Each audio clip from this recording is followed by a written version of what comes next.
ஆத்ம நமஸ்காரம் அனைவருக்கும். இந்த பதிவு கொஞ்சம் நீண்ட பதிவா தான் இருக்கும். ஏன்னா கொஞ்சம் விவரங்கள் இதில சொல்லணும் அப்படின்றதுக்கு தான் இந்த பதிவு போடுறோம். இந்த பதிவோட நோக்கம் முதல்ல உண்மையை நாடி வரக்கூடிய சித்த வித்தியார்த்திகளுக்கான பதிவு இது. அதனால இதில நம்ம யார சொன்னாலும், என்ன பேரு முறையிட்டாலும் அதுல தப்போ, ரைட்டோ இது ஒரு நன்மையை சார்ந்து போடக்கூடிய ஒரு பதிவு தான் இது. ஏன் அப்படின்னா, நம்மளுடைய வேலை ஒருவரை தெளிவுபடுத்துவது தான். குழப்புவது அல்ல. ஆனா, இங்க ரொம்ப பேர் குழப்பிட்டு தான் இருக்கிறாங்க. சில பேர் குழம்பிட்டும் இருக்காங்க. இந்த குழம்புறவங்களுக்கான பதிவு தான் இது. குழப்புறவங்களுக்கான பதிவு இல்ல. ஏன்னா, குழப்புறவங்க ஆதாயத்தோட தான் குழப்பிட்டு இருக்காங்க. அவங்களுக்கு ஒரு ஆதாயம் அதுல கிடைக்குது என்பதற்காகத்தான் அந்த அடிமட்ட ரேஞ்சில வச்சிருக்கக்கூடிய ஆட்கள அப்படியே வச்சிருக்காங்க. ஏதோ ஒண்ணு சொல்லி, அ ஏதோ ஒரு அவங்க ஆதாயத்துக்கான ஒரு கூட்டத்த ரெடி பண்ணி வச்சிருக்கிறாங்க. இது எத பத்தி நம்ம இப்ப பேச வரோம் அப்படின்னு கேட்டா, இன்றைக்கு அப்பாவுடைய சமாதி நாள் அப்படின்னு சொல்றாங்க. சமாதி நாள நம்ம கொண்டாடலாமா? வேண்டாமா? அப்படின்ற அந்த பேச்சுக்கோ, அந்த கேள்விக்கெல்லாம் நம்ம வேண்டிய அவசியம் இல்ல. ஏன்னா சமாதி நாள் ஆரம்ப காலங்கள்ல ஒரு ஆன்மா சமாதியாச்சு.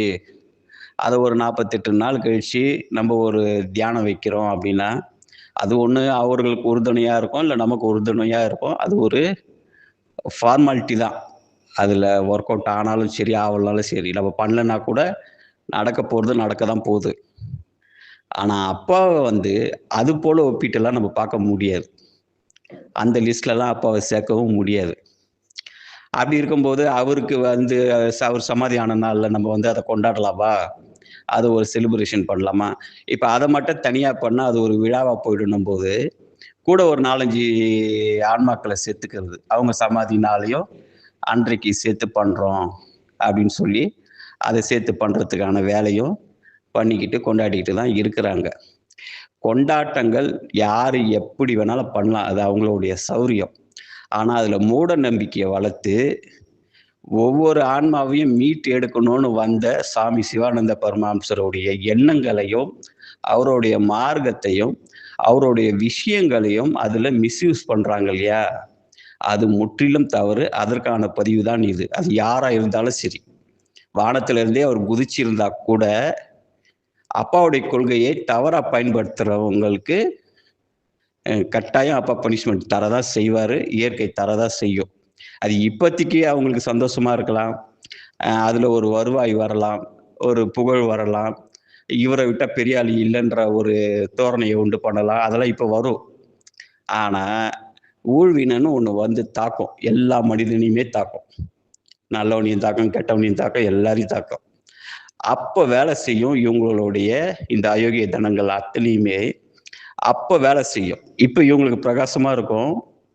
என்னைக்கு அது தாக்கும்னா, அது சமயம் பார்த்து ஒரு நேரம் அது பாடம் சொல்லி தரும்.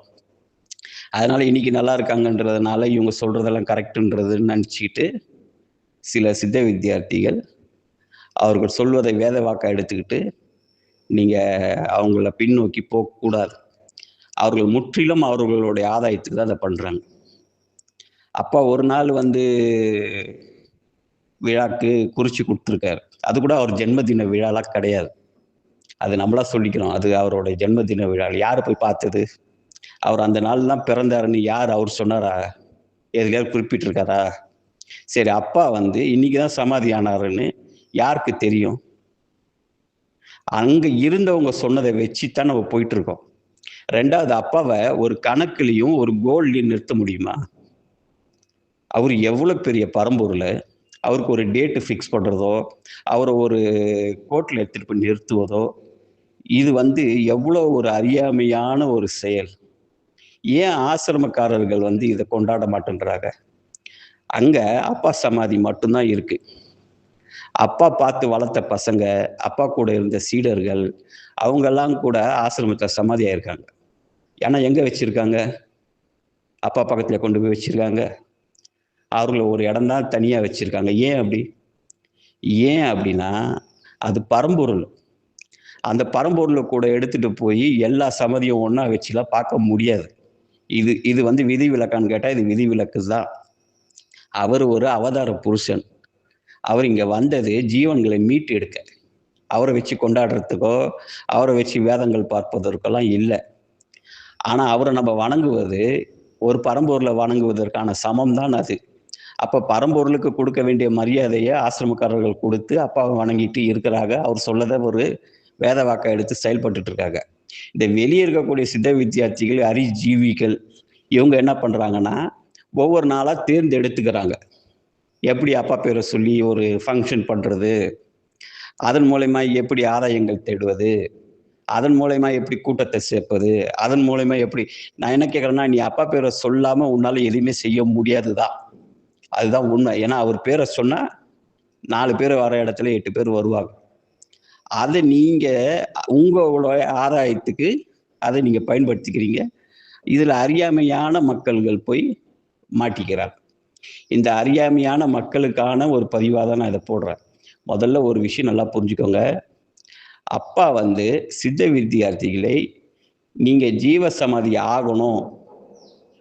அது என்ன போல ஜீவ சமாதி ஆகணும்னு அப்பா வலியுறுத்தி இருக்காரு அப்படின்னா, நிர்வீக கற்ப சமாதி ஆகணும்னு அப்பா சொல்லியிருக்காரு. அப்ப ஒரு பரம்பொருள் வந்து ஒருவருக்கு வித்தை கொடுத்து, நீ நிர்வீக கற்ப சமாதி ஆகணும்னு சொல்றாரு அப்படின்னா, அவர் எந்த நிலையில இருப்பவர்? சமாதியில எத்தன வகை உண்டு? அப்ப அதுல அப்பா ஒரு சமாதி எடுத்து நமக்கு சொல்றாரு. திருமணத்துல 3 வகை திருமணம் இருக்கு. எந்த திருமணத்த நம்மள செய்ய சொல்றாரு? அப்ப என்ன சமாதி நம்மள ஆக சொல்றாரு? சரி, அவரு ஆன சமாதி என்ன? அப்பா ஆன சமாதி என்ன? இப்ப நேத்து ஒருத்தங்க சமாதி ஆயிடுதாங்க. இல்ல அடுத்த வாரத்தங்க ஒருத்தங்க ஆகப் போறாங்க. இல்ல ஆல்ரெடி ஒரு 3 சமாதி வச்சோம். அதுல அப்பாவோட சமாதி சேர்த்து கொண்டாடுறோம். இல்ல அப்பாவோட சமாதி நாள்ல இத சேர்த்து கொண்டாடுறோம்ல. எப்படி அது ஒத்து வரும் நீங்க சொல்லுங்க? இன்னைக்கு சமாதி ஆகுறவங்களுக்கே தெரியாது. நம்ம சமாதி தான் ஆயிட்டோமான்னு கூட அவங்களுக்கு தெரியாது. அவங்க அன்கான்ஷியஸ்ல இருக்கிறாங்க. அவங்க கிட்டத்தட்ட செத்து போன ஒரு ஸ்டேஜ்க்கு போனதுக்கு அப்புறம் தான் அப்பா சமாதி தராரு. அவங்க அதுலேருந்து மீண்டு வரத்துக்கே அவங்களுக்கு எத்தனை வருடம் பிடிக்குதுன்னே சொல்ல முடியாது. அப்படி நமக்கு என்ன நடக்குதுன்னே தெரியாத ஒரு ஆன்மாக்கையும், நீ நிர்வீக கற்ப சமாதி தான் ஆகணும்னு அப்பா சொல்வதையும், அதை தாண்டி உயர்ந்த நிலையில இருக்கக்கூடிய ஒரு அப்பாவியும் கொண்டு போய் நீ ஒண்ணா வச்சு நீ சமாதி நாள் கொண்டாடுற அப்படின்னு சொல்லா, இது என்னத்த நீங்க வந்து வலியுறுத்தி மக்களுக்கு சொல்ல வர்றீங்க? நான் என்ன கேட்கிறேன்னா, உங்க பெரியப்பாவா, உங்க சித்தப்பாவா, உங்களுக்கு சொந்தக்காரரா, தெரிஞ்சவரா, நீங்க உபதேசம் குடுத்தவரா, அவங்கள வச்சு நீங்க என்ன வேணாலும் பண்ணுங்க. என்ன வேணாலும் கேம் ஆடுங்க. சுவாமி சிவானந்தர்ன்றவர் ஒரு பொது சொத்து. அது ஒரு பொது ஆன்மா. அந்த ஆன்மாவ வச்சுக்கிட்டு நீங்க விளையாண்டீங்க அப்படின்னு சொன்னால், கேள்வி கேட்கிற அதிகாரம் எல்லாருக்குமே உண்டு. ஏமாத்துறவருங்க யாரெல்லாம் இருக்காங்களோ, அவங்களெல்லாம் கேள்வி கேட்கிற அதிகாரம் யாருக்கு இருக்கோ இல்லையோ, எனக்கு இருக்கு. நான் கேட்க தான் செய்வேன். நீங்க யாரா இருந்தாலும் சரி, எவ்வளோ பெரிய ஆளா இருந்தாலும் சரி. சமாதினா என்னன்னே தெரியாம எடுத்துட்டு போய் ஒருத்தர நீங்க சமாதி வைக்கிறது, அந்த சமாதியோட அப்பாவுடைய சமாதி சேர்த்து பண்ணுவது, இதெல்லாம் உங்க சௌரியத்துக்கு நீங்க வளச்சுக்கிட்டு, இத பண்ணிக்கிட்டு உட்கார்ந்துட்டு இருக்கீங்களே, இதெல்லாம் எதுல போய் சேர்க்கிறது? இதுல என்ன உங்களுக்கு ஒரு சந்தோஷம் கிடைக்குது? ஒரு ஆதாயம் கிடைக்குது? இதுல என்ன நீங்க ஒருத்தருக்கு கத்துக் குடுக்க விரும்புறீங்க? அப்பாவோட சமாதி நாள கொண்டாடுவதனால, மத்த சித்த வித்தியார்த்திக்கு என்ன சொல்லி தர்றீங்க? அப்பா மாரி சமாதி ஆவணும்னு சொல்லி தர்றீங்களா? அப்பா ஆனது என்ன சமாதி? இல்ல மத்தது நீங்க வச்ச சமாதி எல்லாம், அவங்க ஆனது என்ன சமாதி? அப்பா ஆகணும்னு சொல்றது என்ன சமாதி? சமாதியில 5 வகை சமாதி இருக்கு. அதுல 3வது வகை சமாதி தான் அப்பா சொல்ற சமாதி. நீங்க அந்த சமாதி தான் அடையணும்னு சொல்றாரு. அந்த சமாதியோட டீட்டெயில் என்னன்னு உங்களுக்கு தெரியுமா முதல்ல? இது போன்ற எந்த ஒரு விஷயங்களும் தெரியாம எல்லாத்தையும் ஒண்ணா போட்டு ஒரு கலவை சாதம் மாரி அடிச்சு எல்லாருக்கும் ஒண்ணா குடுக்குறது. கேட்டா இத குடுத்துட்டு இதுல ஒரு பெருமை தேடிக்கிறது. இது தேவையான ஒரு செயலா? சரி, இதுக்கு போறீங்கல்ல சில சித்த வித்தியார்த்திகள். அறியாமையினால போறீங்களா? இல்ல உங்களுக்கு ஏதாவது ஆதாயத்தினால போறீங்களா? இல்ல தெரியாம போறீங்களா? என்னன்னே தெரியல. தெரியாம போனீங்கன்னா தெரிஞ்சுக்கோங்க. அப்பா வந்து சமாதியெல்லாம் ஆகல. அது உங்களுக்கு ஒரு ஆக்ட் பண்ணது தான் அது. அப்பா இது சமாதினா, அவரு எத்தன சமாதி ஆயிருக்காரு, எத்தன முறை வந்திருக்காரு, என்னென்னலாம் பண்ணியிருக்காரு. அப்படியாப்பட்ட ஒரு பரம்பொருள எடுத்துட்டு போயி, நீங்க ஒரு நாள குறிச்சு நீங்க கொண்டாடுறீங்க.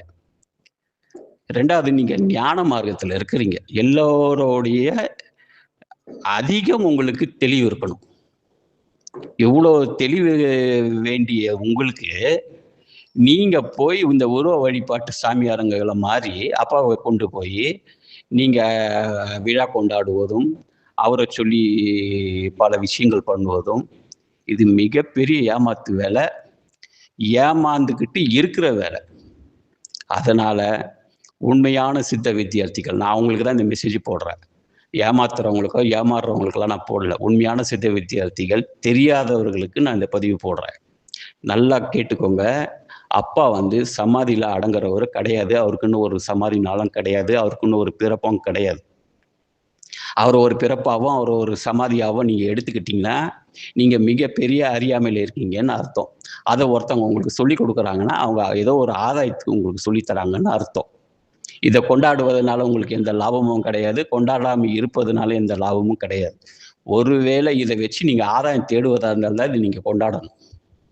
நீங்க எதுவாவது பண்ணிட்டு போங்க. தயவு செஞ்சு அப்பாவ வந்து இது போல மிஸ்யூஸ் பண்ணாதீங்க.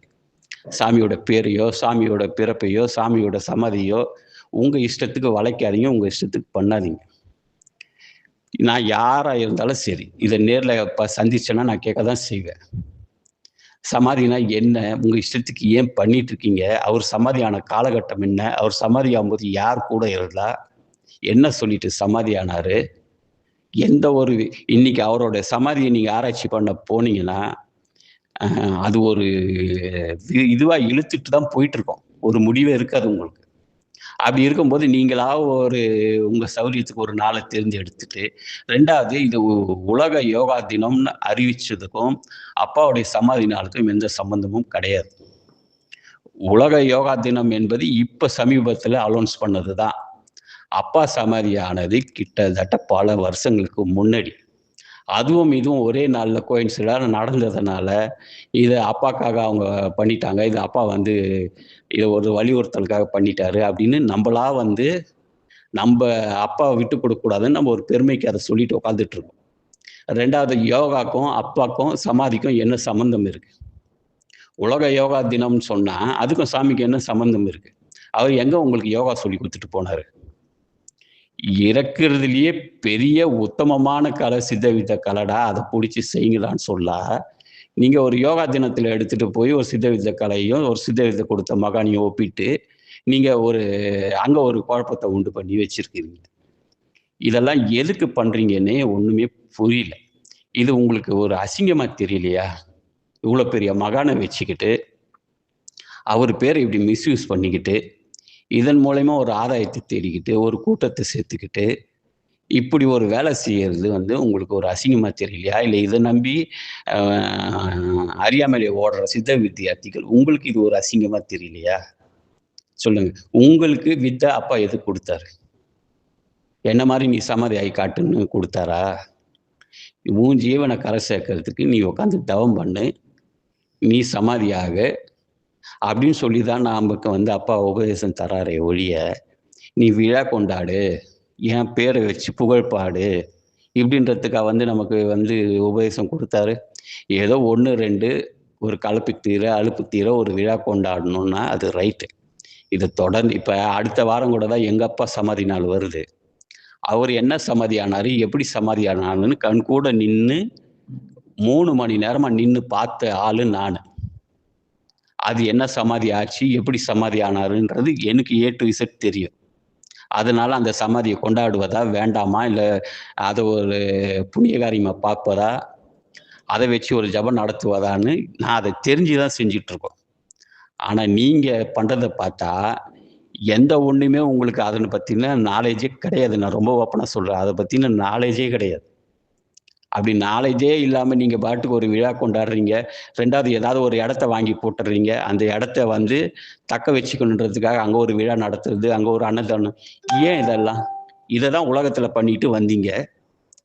வட்டிக்கு விட்றது, இடம் புடிக்கிறது, பஞ்சாயத்து பண்றது, அது பண்றது, இது பண்றது, இதுதான் உலகத்துல பண்ணிட்டு, அதெல்லாம் வேண்டாம்.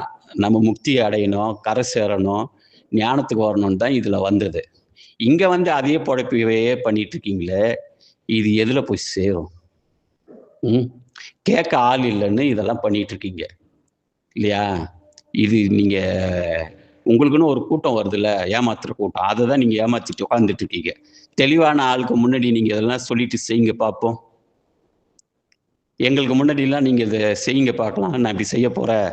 இப்படி அப்பா ஆயிருக்காரு. 2வது சித்த வித்தைய நீங்க தவறா சொல்லிக் குடுத்தீங்கன்னா, அது பழிபாவத்துக்கு ஆளான கத தான் அது.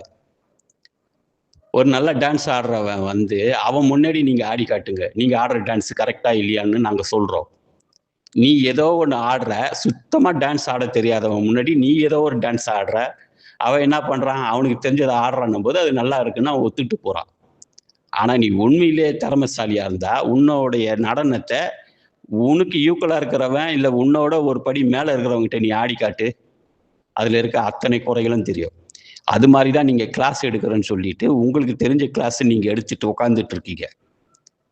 எங்களுக்கு முன்னாடி நீங்க எடுங்க பார்க்கலாம், இந்த கிளாஸ் எல்லாம் பார்க்கலாம். இந்த கிளாஸ் எடுக்கிறேன், அந்த கிளாஸ் எடுக்கிறேன், இத பண்றேன், அத 2வது ஒரு சித்த வித்யார்த்திக்கு தவம் பண்ண முடியல. 20 நிமிஷத்துக்கு மேல பண்ண முடியல, 1/2 மணி நேரத்துக்கு மேல பண்ண முடியல, 1 மணி நேரத்துக்கு பண்ண முடியலன்னா விட்டுடணும். அவன போட்டு வதைக்கக் கூடாது. படிப்படியா தான் அவன கொண்டு வரணும். இது இப்போ ஒரு குரூப் ஆரம்பிச்சிருக்கிறாங்க. நான் வந்து கிளாஸ் எடுக்கிறேன், நான் வந்து சொல்லிக் குடுக்குறேன்னு சொல்லி போட்டு, எல்லாத்தையும் வம்படியா உட்கார வச்சுக்கிட்டு பண்றது.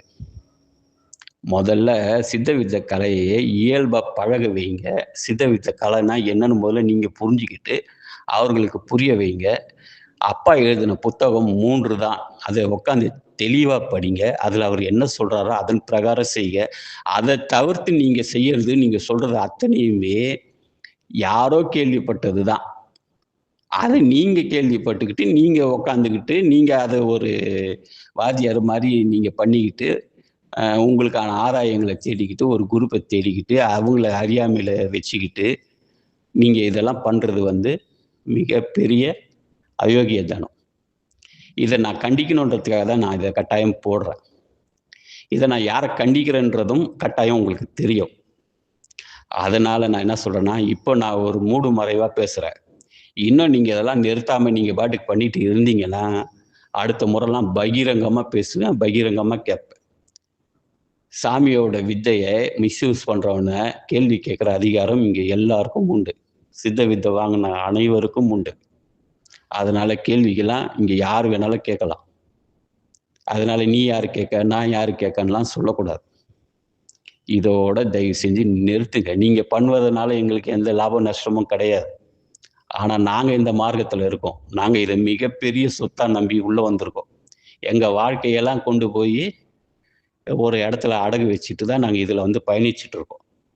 இங்க வந்து இந்த விஷ ஜந்துக்கள் உள்ள பூந்தா மாரி, விஷக்கிருமிகள் உள்ள பூந்தா மாரி, நீங்க வந்து இது போல வேலைகள்லாம் பார்த்துட்டு இருப்பது ரொம்ப தவறான ஒரு செயல். அப்ப விஷப்பூச்சி அடிக்கணும்னா என்ன பண்ணணும்னு பிளான் பண்ணாங்க அப்படின்னா, உங்க கதையெல்லாம் நாறி போயிடும். அப்பா கரெக்ட்டா சொல்லியிருக்காரு. ஒரு காலத்துல வந்து எல்லா களவையும் எடுப்போம் நம்ம. ஒரு நாள் களை புடுங்குற நாள் வரும்னு சொல்லியிருக்காரு. அந்த லிஸ்ட்ல போய் மாட்டுவீங்க. அப்போ மாட்டும்போது உங்களுடைய யோகிதை எல்லாம் தெரியும்.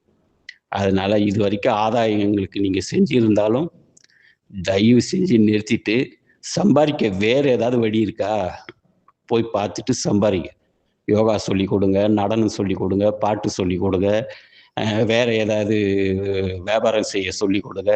அந்த மாரி போய் சம்பாரிங்க. சாமிய வச்சுக்கிட்டு சம்பாரிக்காதீங்க. ஆசிரம மருந்த வாங்கிக்கிட்டு திருட்டுத்தனமா வித்து அப்படி சம்பாரிக்காதீங்க. சாமி பேர சொல்லி சம்பாரிக்காதீங்க. இந்த பதிவு அறியாமையில இருக்கக்கூடிய சித்த வித்தியார்த்திகளுக்கும், சமாதினா என்னன்னு தெரியாத சித்த வித்தியார்த்திகளுக்கும் நம்ம போடுற ஒரு பதிவு. உங்களுக்கு சித்த வேதத்திலயும், சித்த வித்தையிலும் தெரியலன்னா, தெரிஞ்சவங்க கிட்ட கேட்டு தெரிஞ்சுக்கோங்க. கண்மூடித்தனமா இந்த மாரி ஓடாதீங்க. இங்க எல்லாமே சாமி தரோவா சொல்லிக் குடுத்துட்டு தான் போயிருக்காரு. இவங்க அரைகுறையா படிச்சுட்டு, அவங்களுக்கு தெரிஞ்சத செஞ்சுட்டு இருக்காங்க. நீங்க அதுவும் படிக்காம அவங்க பின்னாடி சுத்திக்கிட்டு, உங்க காலங்களையும், நேரங்களையும் வேஸ்ட் பண்ணிட்டு இருக்கீங்க. முதல்ல உட்காந்து தெளிவா படிங்க. அப்பா என்ன சொல்றாருன்னு புரியும். அப்படி புரியலன்னா, நல்ல ஆன்மாக்களோட, நல்ல மனிதர்களோட சேர்ந்து இது என்ன சொல்ல வராரு, இது கொஞ்சம் புரியலன்னு சொல்லி, ஒரு ஒற்றுமையை முதல்ல கடைபிடிச்சு செய்ங்க. நீங்க என்ன செஞ்சாலும் அது பாழ் தான். எது உங்களுக்கு கை கொடுக்கும் அப்படின்னா, என்னைக்கு நீங்க மனசுல இருக்கக்கூடிய அகங்காரத்தெல்லாம் அறுத்து, எல்லாத்தையும் ஒழிச்சு, நீங்க ஒரு ஜீவனை உணர்ற நிலைக்கு போறீங்களோ, அது மட்டும் தான் உண்மை. இப்ப நீங்க பளபளன்னு துணி போட்டுக்கிட்டு, வெள்ள தாடி வச்சுக்கிட்டு, வயச ஓட்டிக்கிட்டு, பார்க்க ஒரு மகான் மாரி இருந்துகிட்டு, நீங்க சுத்துற இந்த விஷயங்கள் எல்லாம் அகங்காரத்துல சேர்ந்தது தான். இது ஒருபோதும் உங்களுக்கு முக்தியெல்லாம் தராது. எது முக்தி தரும்னா, நீங்க கத்து வச்சுக்கிட்டு இருக்க பாடம், நீங்க உண்மையா செய்யக்கூடிய ஜெபம். இது 2 தான் உங்களுக்கு முக்திய தரும். இதை தவிர்த்து நீங்க போடும் வேஷம் எல்லாமே அகங்காரத்துக்குரியது. அகங்காரம் ஒருபோதும் நம்மள கரை சேர்க்காது. அந்த அகங்காரத்து வடிவில போய் மாட்டிக்காதீங்க.